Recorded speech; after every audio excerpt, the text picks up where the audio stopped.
अस्सलामु अलैकुम नाज़रीन, आज हम बात करेंगे अपेंडिक्स के बारे में। एक छोटा सा उज़्व मगर जब तकलीफ शुरू हो जाए तो इंसान को इमरजेंसी तक पहुंचा देता है। अपेंडिक्स क्या है? अपेंडिक्स आंतों के शुरू में दाएं जानिब एक छोटी सी नाली होती है। आम हालात में ये कोई खास काम नहीं करता, लेकिन जब इसमें सूजन हो जाए तो इसे अपेंडिसाइटिस कहा जाता है। ये हालत एक मेडिकल इमरजेंसी है।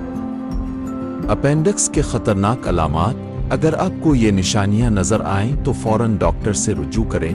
नंबर 1, पेट के निचले दाएं हिस्से में तेज दर्द। नंबर 2, चलने खांसने या हंसने से दर्द मजीद बढ़ जाना। नंबर 3, मतली और उल्टी। नंबर 4, भूख खत्म होना। नंबर 5, हल्का बुखार। नंबर 6, पेट का फूल जाना। ये अलामात जाहिर हों तो घर में इलाज की कोशिश न करें।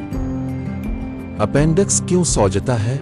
आंतों में मिट्टी या फुजले का फंस जाना, पेट की कोई बैक्टीरियल इन्फेक्शन, एलर्जी या सूजन, निज़ाम हज़म की कमजोरी। अगर आपको मुसलसल दाएं तरफ पेट का दर्द हो रहा है तो इसे आम गैस मत समझें। अपेंडिक्स एक संजीदा मसला है।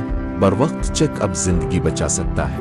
वीडियो पसंद आए तो लाइक, शेयर और फॉलो जरूर करें।